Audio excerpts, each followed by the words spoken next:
Good evening, everyone, and thank you for joining us for vBrownbag. I'm your host, Tom Green, and tonight we're going to be talking Azure Stack. Before we get started, a little housekeeping, maybe? Yeah. vBrownbag is a very social community. You can hit us up on Twitter at vBrownbag, and using the hashtag vBrownbag, someone will get to your tweets for questions, comments, funny jokes, anything you want, just hit us up and we'll get back to you as soon as we can. Many of us monitor it every day. With that said, I'm going to go ahead and hand things over to my guest tonight, Thomas. How are you doing? Hi, Tom. I'm doing great. Just switching quickly to my screen.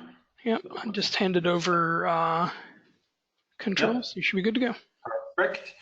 Let me know when you see my screen. It looks great. Perfect.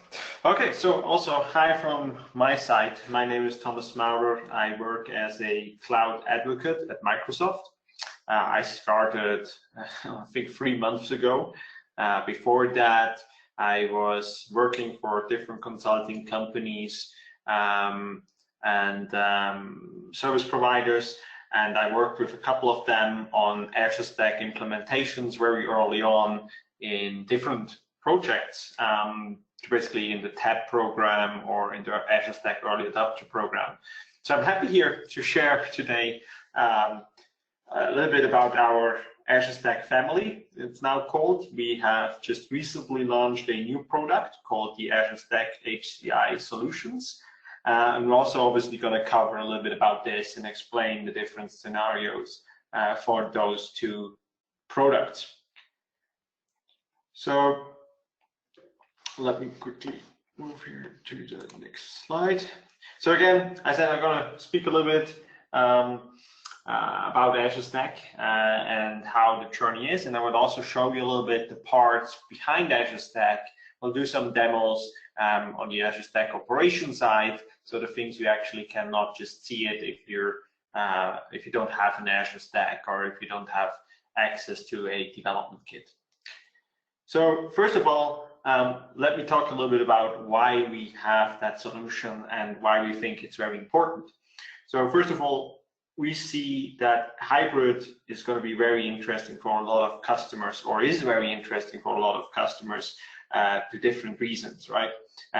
We can see that a couple of our customers want to bring services and run cloud services on-prem, but we can also see that a lot of customers want to extend their on-premises with cloud services and, like, for example, do an offloading of backup or use the cloud as a DR site, right?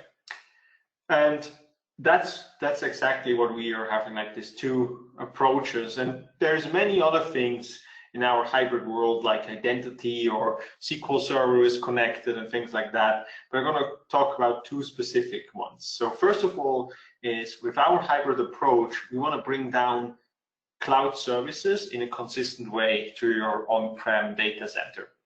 And then the other way, we also want to enable our customers to connect their on-prem resources with public cloud services. And this is where Azure Stack and Azure Stack HCI come into play as well. So this is a high-level view of our story here, where I'm going to talk about a little bit. So we have obviously our public cloud offering, Microsoft Azure. And then we have our on-prem products, Windows Server, SQL Server, and a lot of other things which today already can connect to Azure and leverage the power of Azure. And Azure Stack HCI can completely also integrate into that, and we call that the hybrid data center approach, or overall it still counts as a hybrid cloud. And then on the right side, we have our Azure Stack solution.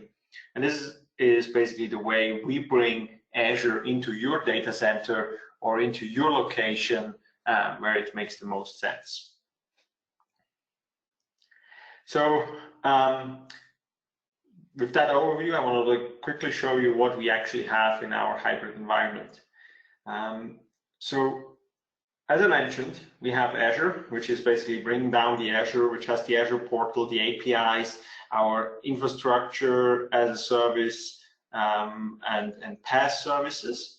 And it brings down like all these modern administration tools, and it's built on top of specific Azure hardware and our own cloud compute and storage technologies.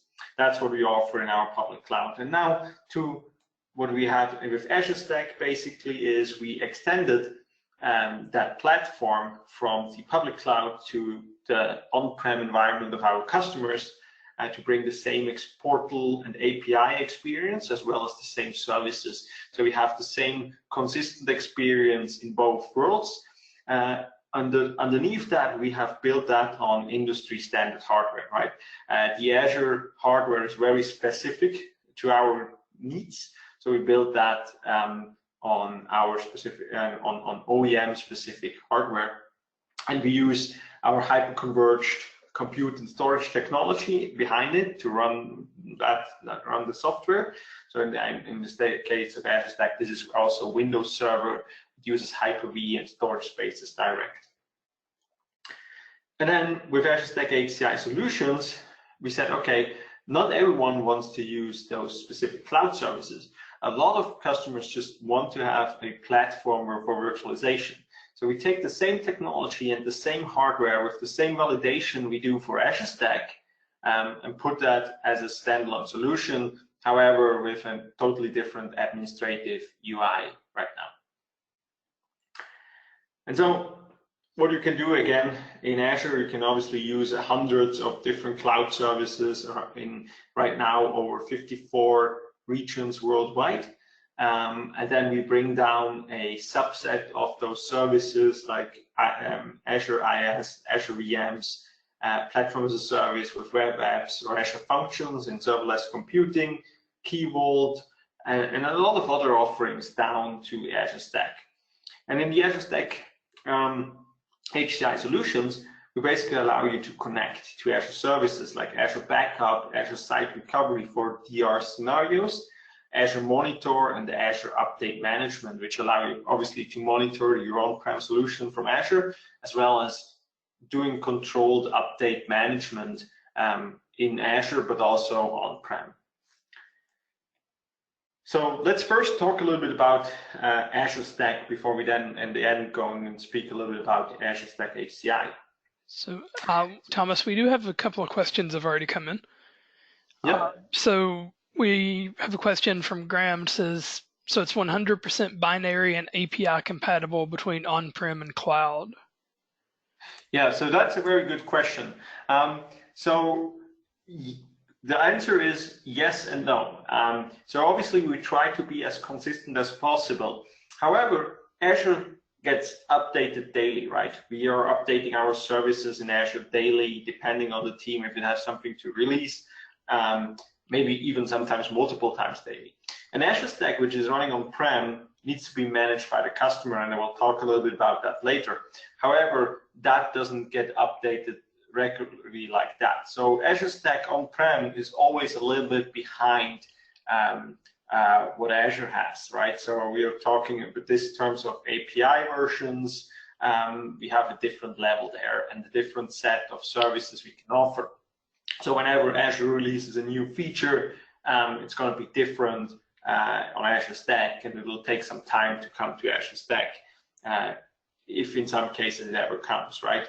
And there are services which need very specific or specified hardware, which actually cannot even buy from OEMs directly. And for example, if you think about machine learning workloads and things like that, that's going to be a little bit different.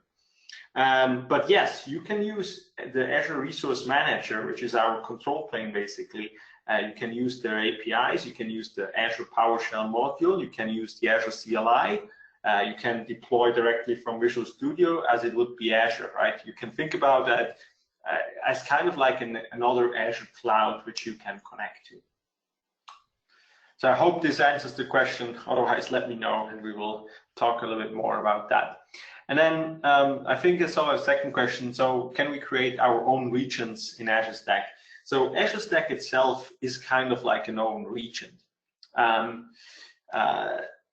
So it is not just an own region, it's basically an own cloud, right? It's not managed within the Azure in the Azure portal. It really has its own portal and it can be completely separate. And I will talk a little bit about why that is the case just right now, right? So when are actually our customers using Azure Stack? And I think we can have three main use cases, or identify three main use cases. There are probably a lot more, but those are the ones we see a lot in the field. First of all, we call it the edge or disconnected use case. This is when customers want to use Azure cloud services in an environment where they can have no internet connection or just very bad internet connection at all. So we bring that up in some cases, the cruise ship scenario, where you need to run a lot of software and services to keep that cruise ship running, and also the board entertainment and everything. And you want to use those services. However, when you're out on the ship, you probably don't have a good internet connectivity. It's not really reliable, and it's very expensive. So that would be a position where you can place an Azure Stack. Or then we have customers saying, I'm not able to basically connect to Azure Stack, or my apps cannot deal with the latency to a public cloud. In that environment is also a good case for Azure Stack as well.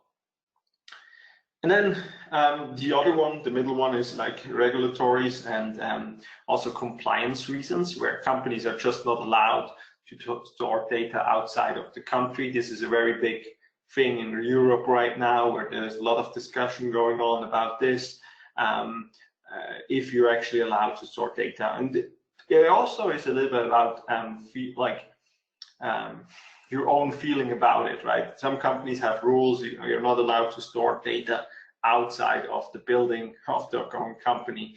And in that case, you can use an Azure Stack to basically use the same services on-prem in your data center. And then we have a couple of customers saying, okay, we're just not ready yet. We're just not ready to move to the cloud. We don't have like the contracts, for example, in place. We don't have the security stuff in place. Not everyone signed off, but we want to start to modernize our applications. And you can really do that with Azure Stack. You can basically put an Azure Stack in your data center and play it by your rules, right?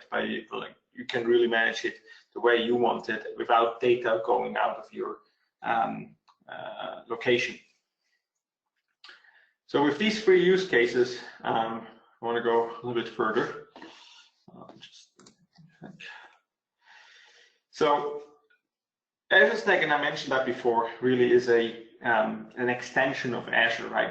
It doesn't want to be something different. It wants really to bring a consistent experience down. And if we look at this, what does that actually mean? That means we can use the same tools. I mentioned the Azure PowerShell, Azure CLI, Visual Studio, and other editors and tools and things like that, which usually integrate into Azure. They can use the APIs of Azure Stack to deploy services and manage services. And you get also the same experience in terms of portal and design. So you get a consistent experience. So if you're familiar with the Azure portal, you're automatically familiar with the Azure Stack portal. And if you quickly look at this, what does actually Azure Consistency really mean? We can go down and say, okay, we have the tools, we have the Azure Resource Manager model, which is basically everything. I can put it, for example, also in an ARM template. I can deploy it on an Azure Stack as well as in Azure to make sure that that works. We bring down the consistent experience. And to show you that a little bit, this is a screenshot from the Azure portal. And this is one from the Azure Stack portal. And if I wouldn't have done such a horrible job taking the screenshots, you could actually see that they are both look exactly the same, except the difference is that one says Microsoft Azure and the other one says Microsoft Azure Stack, right? So you have that familiar. If you learn Azure, you're also automatically familiar to use Azure Stack as well. Good. The other thing I mentioned this, they bring down services. Again, this is obviously we bring all down all our infrastructure as a service services, like storage, network, and compute. This also means like object store, like our blob storage offering. And we also have a template for containers to deploy easily Kubernetes cluster. However, this is not AKS today, like the Azure Kubernetes service. This is just a template to deploy a Kubernetes cluster, but we also have our app services and our serverless computing with Azure Functions, which we can bring down to Azure Stack. And then we officially announced IoT Hub, which is right now, I think, in preview for a couple of customers. Now, to see also another thing to see about those services, it's not just about the technology we bring down, we also bring our marketplace from Azure. So this is a screenshot of the Azure Stack administrative portal. And you can see here, I will show a little bit more about that in a couple of minutes, but what you can see here is actually the marketplace which we are offering to our, like if that's my Azure Stack, that's what I'm offering to my Azure Stack tenants. And I have a couple of virtual machines in here. And I can bring my own images if I want to. If I have a specific Windows Server or Linux image I want to use, I can put it on Azure Stack and let the tenants use that. However, I can also say, press that button, Add from Azure. And then what I get is basically a view of compatible images or marketplace items from Azure, right? So without, like, I get a couple of hundreds or of those marketplace items hosted in Azure, and I can basically say, okay, I want to have this SQL image running on Windows Server 2016, and I want to download that and make that available to my tenants on Azure Stack, and I just simply press the download button. This is not just for Windows or Microsoft workloads, this also brings down third-party workloads as well. And then the last piece I want to talk about when we talk about Azure Stack, it comes as an integrated system. So it's not some software you can download and install by yourself. It really comes, the production system really comes as a solution. So you go out to your OEM, your hardware vendor, and you want to tell him, I want to buy an Azure Stack, and you're going to do the sizing with him, and then he will deliver that Azure Stack. So this is one of the Azure Stacks. The Azure Stack is on the right side. On the left side, it's me. This is, as you can see, it just looks like standard servers, and that's absolutely what it is. There's nothing really in terms of hardware magic going on. It's like standardized servers. So very important here, and I want to quote Jeffrey Snower on this one. Jeffrey Snower is a technical fellow at Microsoft. He was the lead architect or chief architect of Azure Stack. He was the lead architect of Windows Server and System Center, and now I think he moved on to Office 365. And he was also the inventor of PowerShell. And he had this very good sentence, I think, which was very important. Azure Stack is for people that want to use a cloud, not for people that want to build one. We spend, as a consultant, I spend hours and months working with customers to build their private clouds. And it took a while until we could finally then like deploy workloads on it, right? You have the planning phase, and then you need to integrate. When we talk about Azure Stack, obviously we still need a lot of planning and things like that, and we'll talk about that. But the installation can be done very, very quickly. So as it comes as an integrated solution, you basically have day one, where someone from the OEM comes and helps you stack the hardware into the rack or delivers the rack. And then on day 2 and 3, we basically run a completely automated script to install the Azure Stack. And then on day 4 and 5, we do some registrations and cleanup of those things and help also to integrate into existing systems. So, and then you're basically up and running and you can start deploying workloads on your Azure Stack. Now, one of the big challenges we have is coming from something like this. This is an Azure Datacenter to this. So those are Azure Stack integrated systems. These were the 3 launch partners, I think, end of 2017, with Dell, HPE, and Lenovo. There are a couple of more now. I think we have 8 right now, 8 different hardware vendors which are delivering Azure Stack to you, and I will show you them at the end. But this is how they look like, right? They look like standard servers, and they come basically as an integrated system, and I'm going to talk a little bit about more. And then we're not just delivering that Azure Stack to your data center. The idea is that we can deliver Azure Stack to places where you usually did not have really hardware, right? So we call this the tactical edge solutions, which are basically ruggedized Azure Stacks, which are ideal to like put them in a car, in a truck, drive them around, and place them wherever you need them, and then you just pick them up again after your job is done. We have showed that specific car at Ignite last year, where we put an Azure Stack in the back of the car. The car also has a couple of drones and other neat features. And the idea is that when you have, for example, a problem somewhere, an outage or something, you just drive that car to a specific place, you can gather data, you can then calculate and use that data on your Azure Stack directly on the car itself. And then later on, you can sync it up to the cloud if you want to. Our vision was to bring artificial intelligence into the places where people. So I'm going to skip that video, but however, I will give you the link later about how that will work. It's just a video about how that truck drives around and basically makes the use case. And then when we talk about Azure Stack internals, it doesn't really matter, right? We have that sentence, internals are internal. It's very interesting to know what's going on. However, we as customers, we never really touch it, right? Since it's an appliance, think about it as a SAN storage solution. You also operate it, you manage it, and you use it, but you're not really familiar with the internals in some cases, right? Or you don't have to take care of it. And that's the same thing it should be with Azure Stack. It should be kind of like a black box to you. I'm not saying it's not interesting. It's super interesting what's going on. However, we as customers don't really touch it, right? So what are we doing? So this is now a graphical view of an Azure Stack. You can see the dotted line basically is that black box. So an Azure Stack in the smallest version, we have 4 servers in a hyper-converged configuration, meaning compute and storage in each of the servers. And then we have this small server called the HLH, or Hardware Lifecycle Host.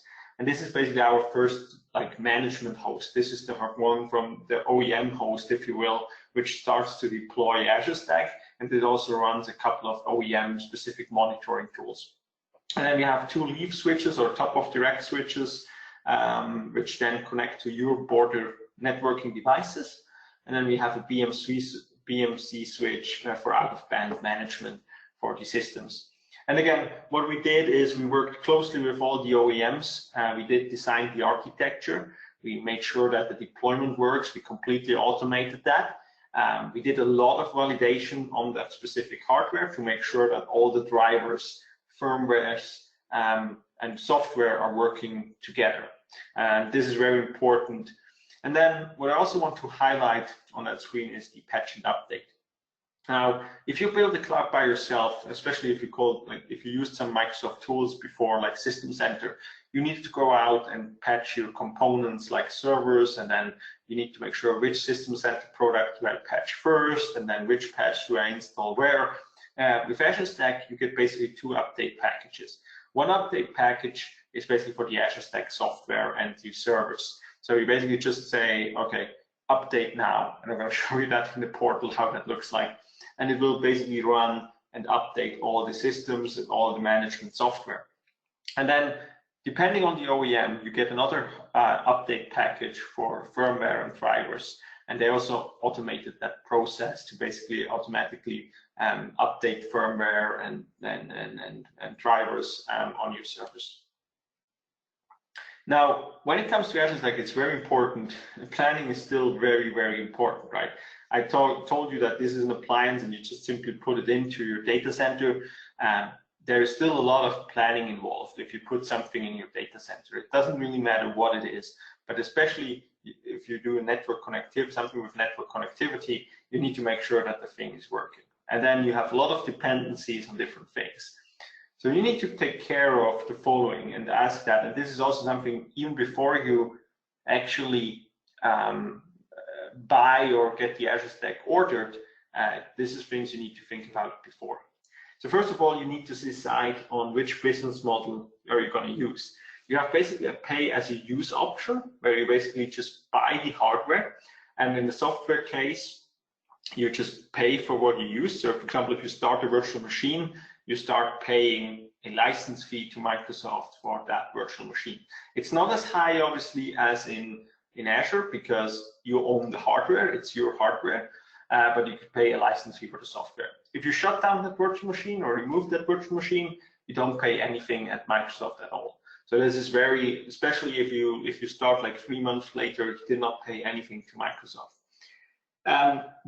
But this means you need to send us telemetry data, right? So this is like we get how many virtual machines are running and things like that on your system. By default, we do not send any customer data like out of the Azure Stack, but we need to know how many virtual machines are running so we can actually, or how many services are running so we can actually bill you for this. And then we have the capacity model.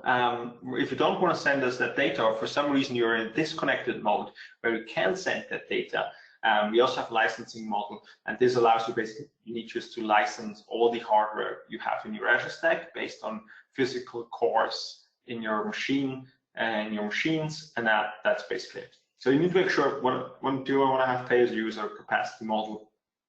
Is my Azure Stack connected or disconnected? Again, depending on the scenario, you want to be connected to Azure to use a couple of different features. You also need to make sure, how do I log in to my Azure Stack?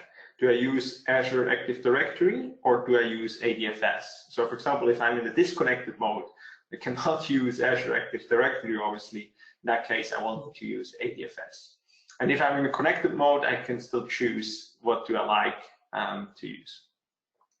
And then you need to make sure that you have a couple of certificates. We have internally, the Azure Stack software does all the certificate handling, but the portal and things like that have like probably public certificates. So you need to deliver those certificates. And then something very simple, that sounds very simple, you need to provide space, power, and cooling. However, it sounds very simple for us, but now customers are putting these Azure Stacks on places where they did not have hardware before. And this brings up a couple of challenges sometimes, especially when it comes to cooling and power. And then you need to plan your network integration, right? You need to make sure that you connect your Azure Stack in the right way. You have two choices. You can do a BGP peering or a static routing. Please do a BGP. It makes life much, much easier and less static. You also need to think, how do you do DNS integration, right? How do systems running on Azure Stack resolve names in your local network and the other way around? And then you also probably want to think, do I want to put a firewall in front of my Azure Stack when I expose it, for example, to the internet? Or do I just have the Azure Stack internally? So those are things you need to think of when you plan for your Azure Stack integration. And then you probably also want to integrate it in your existing monitoring solution. So those are the things you need to think of and be aware of and plan for before your Azure Stack arrives. Obviously, there's a lot of help from the OEMs. They go through a list with you. They just tell you what you actually need. And there's also very, very good documentation out there explaining you what are the requirements. So let's talk a little bit about operating. Now, one of the things I hear a lot is that Microsoft now has access to all your data and operates your Azure Stack. This is not the case. So when we look at Azure, for example, we are all Azure customers and we use Azure, and we have Microsoft engineers operating the Azure backend, right? In case of the Azure Stack, we as customer, we have an Azure Stack, we use it as we would do Azure, but we also need to operate it, right? Microsoft does not have access to your Azure Stack or anything by default. So you need to have operators which take care and make sure that everything is running. And for example, if something fails, you need to open a ticket with our engineers or with the OEM to basically fix that problem. Or you also need to take care of updating. And I can show you that in that quick slide here. So you need to make sure that you do the capacity management. You need to still make sure that everything in the network integration works. You need to create plans and offerings and quotas. So for your Azure Stack tenants, so they can actually create subscriptions on top of your Azure Stack, or you create them for them. An operator needs to be building those. And then if you want to deploy other Azure services, like let's say, for example, IoT Hub, you will need an operator which actually deploys IoT Hub, since it's an optional Azure service on your Azure Stack. And then, as I showed you before, you need to manage the marketplace items. So you want to make sure that you have the latest marketplace items, server images available for your customers. And then you need to take care of patch and update. And if there are any issues, you need to make sure that you have an incident resolution together with Microsoft or the OEM, depending if it's a hardware issue or a software issue. The great thing, by the way, about the Azure Stack support is that it doesn't really matter who you call. You have two support contracts. You have one with the OEM and you have one with Microsoft. If you call Microsoft and you have a hardware issue, we are not just going to hang up and tell you to call the OEM. We will open up the ticket directly with the OEM, and our support engineers are directly connected with the support engineers from the OEM, so that we can resolve the issue as fast as possible. And the same thing if it goes the other way. If you call the OEM and they tell you it's a software issue, they will open up directly a ticket with Microsoft support and work on that to resolve your problem. And obviously, I spoke about those certificates. You also sometimes need to renew them. So this is also something the operator needs to take care of. So for the admin experience, let's go in demo mode here a little bit.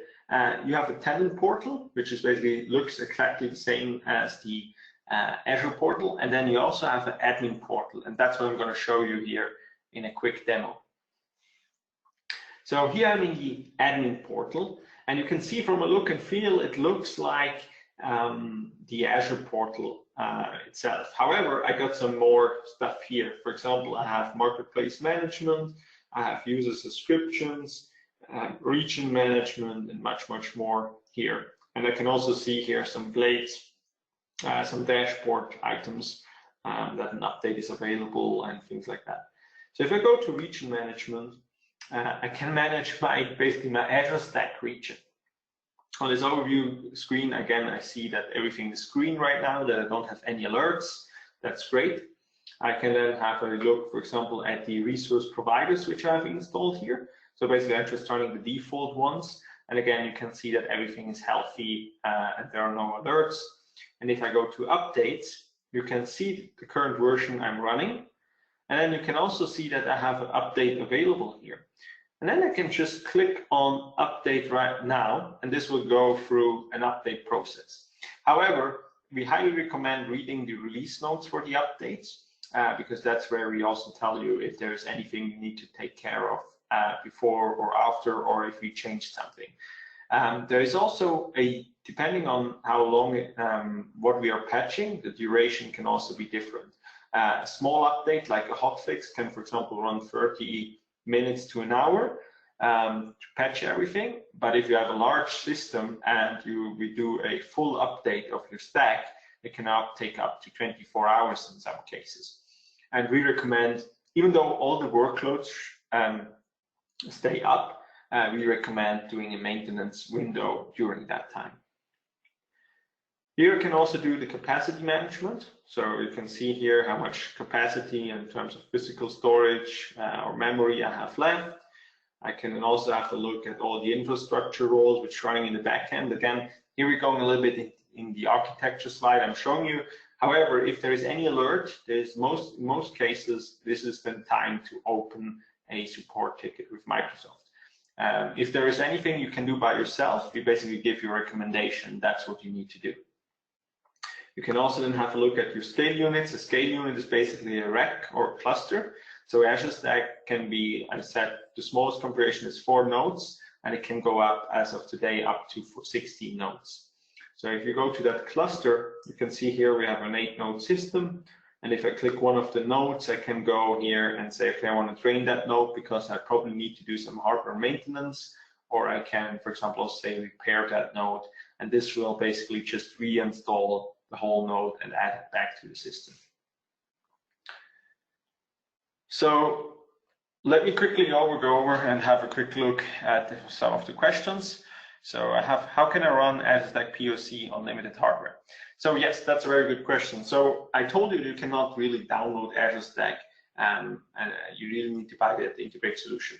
This is half true. There is an Azure Stack development kit.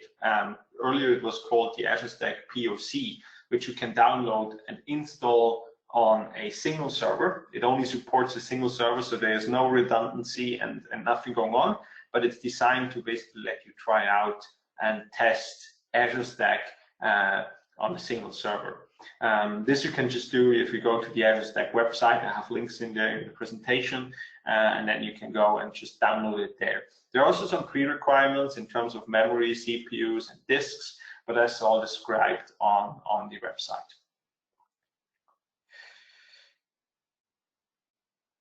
Good, so let me go a little bit further. Again, then next to the admin portal, we obviously have also an Azure Stack admin PowerShell module, which basically lets you do everything you saw in the portal and a little bit more to basically configure Azure Stack and automate stuff in the backend. And then we have something called the Azure Stack privileged endpoints. Those are basically emergency endpoints based on just enough administration or PowerShell just enough administration. So we have 3 of those in every system. And if you want to, if there's for some reason really something really bad happening, you can connect to that system, to those endpoints, and basically run some help and even unlock a support experience together with Microsoft support to basically get more access to that system. We call that the breaking glass approach. And then in that case, we can help, like our support then helps you remote during a screen sharing session to basically bring up your Azure Stack and resolve the issue if there is anything. There's also something called detached Azure Stack commandlet, which you can run, which gives you a little bit more information if everything is okay. Good. I saw there's more questions. I will probably come a little bit more to the end, so we can cover this question at the end, and I can go through the Azure Stack HCI solutions. So the Azure Stack HCI solution is something pretty new. We announced that I think 2 or 3 weeks ago at the virtual hybrid summit or virtual hybrid event. We did that. So the idea here is really that in some cases our customers don't need those cloud services, right? They don't need this Azure Consistency. They just need some virtualization solution to run virtual machines. And that's what we are offering with Azure Stack HCI. So there are really 3 points to it. So the first one is hybrid operations. As mentioned, we are allowing our customers to basically integrate Azure services like Azure Site Recovery, Azure Backup directly from the Azure Stack HCI Management Console, which is Windows Admin Center, and you can directly configure that on the box itself to, for example, back up a virtual machine or data to Azure, or to replicate a virtual machine to Azure. And so if we have a look at it, what do we actually offer? So we have the Azure Stack Network Adapter. This allows you to create a point-to-site VPN connectivity from a server to an Azure virtual network. We have Azure Site Recovery to replicate your virtual machines for DR, but also for migration. And then we have Azure Backup and Azure Update Management, and even Azure File Sync. So if you have that on-prem file server you want to sync over multiple locations, or just have another one based in the cloud to back it up to do a backup in the cloud for disaster recovery, for example, you can do that with Azure File Sync. I don't have time to talk too much about those technologies, but really you should, if this sounds interesting, have a look at those technologies. built into the admin portal of the Azure Stack HCI. And then the software-defined infrastructure runs Hyper-V and storage spaces direct, as well as the failover clustering technology. It's the same technology we basically run inside the Azure Stack integrated system. And again, it's based on Windows Server. And then what we are actually doing, where we bring the actual value in this case, is by using a validation. So all the solutions you will find are specifically validated and tested, and we simulate 1 year of activity on those systems and stress test them to make sure that this system really works, and again, that the drivers and the NICs and the controllers are really working. So basically, it's a 3-piece solution. So it's the validated hardware, it's Windows Server software, and then you get Windows Admin Center to do the hybrid configurations. So this is basically, if you have a look at Azure Stack HCI, this is basically what Azure Stack HCI is. And again, this looks like standard servers. You can go to this Azure Stack HCI catalog. You find that also on the website. I have a link in my presentation, which I can share with you. And there you find all the solutions. I think right now we have 70 or more than 70 solutions in this catalog, where you can select if you want to have which vendor you want, in which region it should be available, if you want to have an all-flash solution, or if you're going more for capacity, you can really go through and select what you want, and then it shows you your options for those sort of systems. So let me quickly show you how that looks like. Again, our administrative portal on Azure Stack HCI solution is based on Windows Admin Center. So I have Windows Admin Center here, and this is not a multi-tenant solution. This is just basically one tenant solution. So what you can go in here, you can go to servers. You can see that I have here 3 servers in my cluster. If you go to inventory, you can see here that I have 3 nodes. You can see that they're all up, and you can see that how much memory and CPU are they using. You can also click on one of the nodes and you get some more information. You can see here some graphs, how much network bandwidth, how much CPU memory they're using as well. If I click to drives, you can see how many drives are in my system. This one is a very small drive. Obviously, we can have much more capacity than this, but to show you, it will make the point. So you can see how much do I have storage, do I have physical storage, have I used, how much do I still have available, and what is the reserve, or like the things for failure. So if I go to inventory again, I can see all the disks. I can also see like the specific volumes I created on top of that system. I create 3 volumes. And if I go to inventory, you can see I have here the cluster performance history, which is stored on the volume. But then I have my volume 1 and volume 2. And if I look at volume 1, for example, you can see that I used right now almost 50 gigs of that volume, of the 500 gig volume. And if I scroll down a little bit, you can see that I have here like how much is the latency, how much IOPS are on that specific volume. If I go back, I can also go and say, okay, I want to create a new one directly from that menu here, and can configure that. I can tell you what kind of resiliency do I want, how large should it be, and then just create it. I'm not going to do that right now because I don't have so much storage left. What I can also do is, obviously, I can manage my virtual machines. So here I see that I have 3 virtual machines deployed. This is a coincidence that it always is free, right? I deploy 3 volumes, 3 virtual machines, and so on. And then you can go to inventory, and you can see here 3 virtual machines which are running, how much CPU memory are they using. I can also get here to one of the systems, have a look at that, and then you can see I have multiple options to, for example, directly do an RDP connection or set up the VM protection piece, and I will show you that a little bit later. But first of all, I can also then see a little bit more details about this VM. Again, I can tell you how many CPUs, which operating systems, and all that stuff you probably know you can do. And you can also see a little bit more performance data with those graphs. I really like the one we built in with the latency, so we can see how much storage latency does a specific virtual machine, or even how much latency do I have on a specific volume. So I think that's really great. I can also go to the admin center. This is not just to manage your hyperconverged cluster, but you can also manage, for example, single nodes or all the VMs running on that cluster as well. Basically the Windows machines you have in here, you can manage directly from that. So let's just click here, zoom in a little bit in, and then let's just go to one of the nodes here. So I'm here on node 1, and this is like how I can manage every Windows server. Right now we're supporting, I think, 2012 R2 and higher, and you can manage the systems here.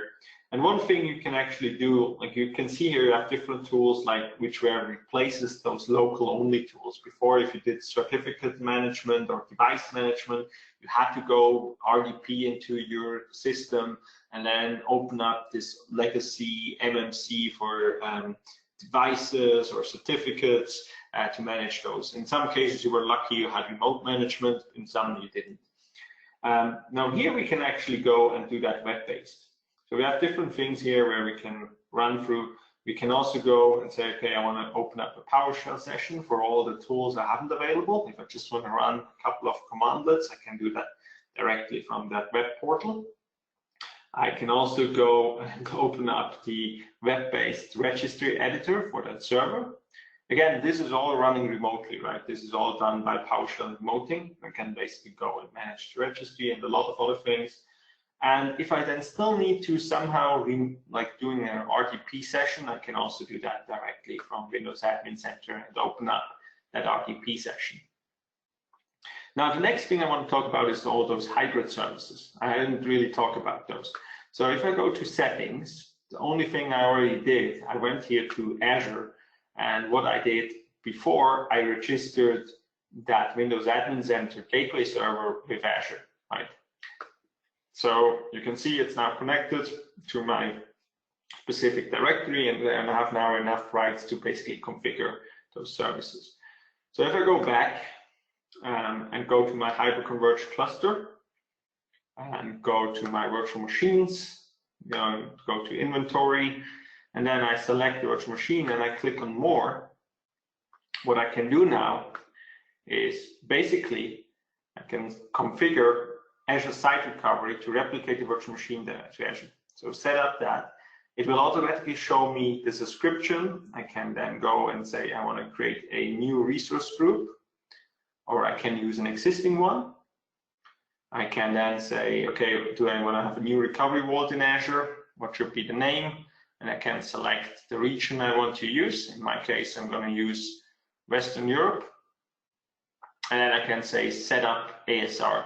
And what this now will do, this will create all the needed resources in Azure, like the recovery vault, the resource group, the storage, and everything. And it also installed the agents, the Azure Site Recovery agent on all of the Hyper-V hosts in my system. And then it will automatically start to replicate, to do the initial replication of that virtual machine and replicate the changes to Azure. So very easy and simple setup, and I don't even need to log in to the Azure portal to set this up. I can do everything directly from Windows Admin Center. And so one of the questions came up, is this the same Windows Admin Center you run on-prem? Yes, this is absolutely the same Admin Center. This is the Admin Center you get with Windows Server. This is not something different specific to Azure Stack HCI. This is really the same Windows Server admins or Windows Admin Center experience you can download today. Good. That was the demo about the Azure Stack HCI solutions. So again, to wrap things up here, here we have an overview again. We have our Azure public cloud offering, and then we have Azure Stack and Azure Stack HCI, which are both on-prem solutions. One is more bringing down the cloud services, like this consistent approach, And the other one allows you to basically connect hybrid services if you want to, right? There's no need in Azure Stack HCI to connect anyway to Azure. You can just buy Azure Stack in this like validated hardware, install Windows Server on top of it, and run Windows Admin Center to manage it, but you don't need to connect to Azure. This is an optional part if you want to. So it's just basically a hyper-converged infrastructure solution where you can run virtual machines and optionally you really can connect to Azure. And if you have a quick look at that overview, we can see, like for example, this is the Azure portal. Then on Azure Stack, you can see that we have a consistent experience with the Azure Stack portal. And then on Azure Stack HCI, we are using the Windows Admin Center. And then on the admin side, obviously in Azure, we don't really have a portal, right? We do not have access to the admin portals of Azure. But then on Azure Stack, we have a Azure Stack administration portal, which is for the Azure Stack operators. And then we have on Azure Stack HCI, again, this is a single tenant experience. So we also have, again, Windows Admin Center to manage that. And this is also a big difference here between Azure Stack and Azure Stack HCI solutions. Azure Stack really is built for multi-tenancy, while Azure Stack HCI solution really is built for a single tenant directly. And then if you look at the footprint, this is again an Azure data center. And then if you have a look at the Azure Stack, this is how it looks like. It comes kind of like a box. So you have integrated the switches as well as the servers. And then if you look at Azure Stack HCI, this is basically just in terms of hardware, just validated hardware. So we make sure that this hardware really works well with Windows Server 2019 and Windows Admin Center. So how do I actually buy those systems? So if we want to buy an Azure Stack integrated system, again, it is an integrated approach. So you go to your hardware vendor, your OEM, and you tell them that you want to buy Azure Stack, and they will make you an offering. You will do the sizing with them, and everything will be delivered. You will not be able to choose like which network adapter you want to use or things like that. It's really basically coming in one offering. And then you have two licensing models. Again, I talked a little bit about this. The first one is the pay-as-you-use model or the consumption model. So you pay a price per virtual machine which is running on the system per minute, or also for other services like storage and app services and things like that. This really gives you the best balance, and you only pay for what you use. And again, if you stop using it, you don't pay anything to Microsoft. This is available as an enterprise agreement as well as CSP. The other model is only available as an enterprise agreement, and this is the capacity model. And this allows you basically to just have a fixed price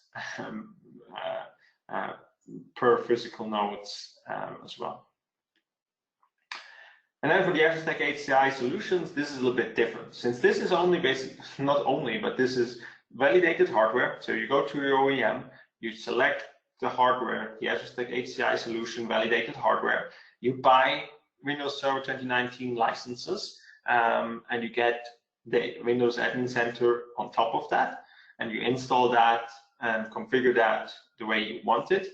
And then optionally, you can use the Azure services and connect to your Azure subscriptions and extend your on-prem environment with Azure services. So here are the list, as promised, of the different vendors today. So as I mentioned, we have 8 vendors which are providing an Azure Stack integrated system. aka.ms, Cisco, Dell, Fujitsu, HP, Huawei, Lenovo, and Boardman. And then we also have much more choice if you're doing Azure Stack HCI solutions. We have there a lot of different partners and different options available, which you can choose to deploy on. And then I want to highlight a little bit the end of support of Windows Server 2008 and 2008 R2, and same for SQL. So if you still have those systems, you have basically a couple of different options. First of all, obviously upgrade to a newer version, but in some cases you don't have time and the resources to do that. So The second option is you buy extended security updates, which is usually very, very expensive, or you just deploy it in Azure, and then we give you 3 years of extended security updates for free. So if you move your Windows 2008 or Windows 2008 R2 virtual machines to Azure, you get the free extended security updates, and this gives you time then to plan and do your migration to a newer operating system. This also applies to Azure Stack, to the Azure Stack integrated solution. However, it does not apply yet to the Azure Stack HCI solution, right? So, for example, if you still want to, if you want to move those VMs or keep those 2008 VMs, but you cannot go and move them just to Azure. You can buy an Azure Stack and move them on Azure Stack, and you get extended security updates for free use. Good. So if you want to learn more, I quickly want to show you that. There are a couple of blog posts and links here. So again, check that out. This will be the links to the website for Azure Stack Integrated System, as well as the Azure Stack HCI solutions. And there you also find the hardware catalogs and the different offerings from different vendors and all the things I talked about, and a lot more on those pages. You also find more documentation if you need to. And then I also have some links to my blog posts, which I wrote. And then I'm also happy if you follow our team on itopstalk.com. This is our blog from our team, where we write about different things. This can be Azure, this can be Windows Server, Active Directory topics, virtualization, containers, all those things which are ops related, we cover on that blog. And I'm also happy if you follow me on my Twitter account or on my blog as well. I apologize a little bit. It's right now, I think, 3:30 in the morning here where I am. But I will now go for a couple of questions if there's still some left. And otherwise, for the questions I can't answer in the next couple of minutes, just do follow up. We will follow up on Twitter or wherever we see that. So thanks. This has been really great. Question did come in about talking about maintenance on the nodes in Azure Stack. Yeah. How long does a drain typically take of a node?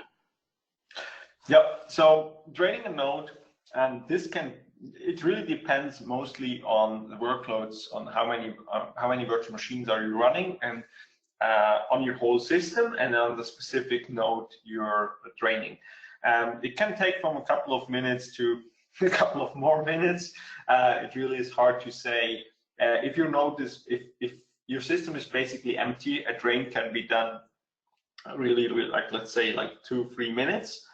We do some additional checks with that. That's also during the update process. This is something we need to mention. It's not just installing, it also adds a couple of different checks during the update process. And we do the same thing, obviously, when we move virtual machines around. We want to make sure that when we move virtual machines, that everything goes fine. And so it can take a little bit longer. However, if you have a very large system with a lot of virtual machines on it, this can take up to, I don't know, 20 minutes. I've seen 25 minutes in some cases to unload the complete system. But this is a system which then is heavily under load, and also does not have much space and options left, right? It really depends of the load of your system. So the question is, the follow-up question is, how does it compare to draining nodes in Hyper-V? Well, actually, it's the same technology, except that we add some additional checks to do that.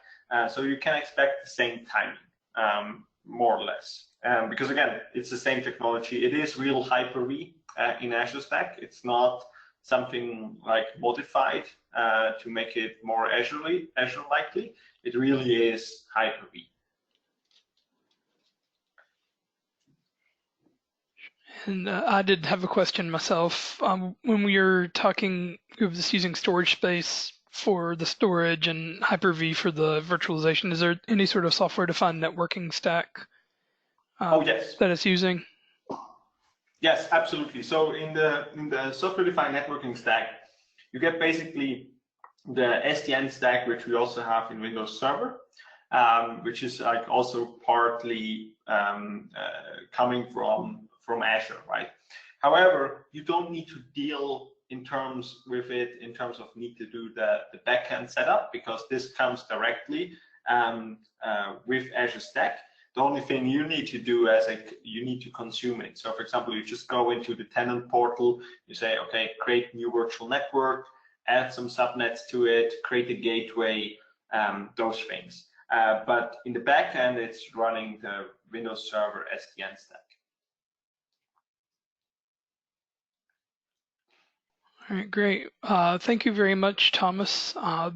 If anybody else has any other questions, just hit him up on Twitter. And you'll be joining us again in a couple of weeks, right? Yep. Thank you very much. Yep. All right, and thanks everyone for watching. We'll see you next week.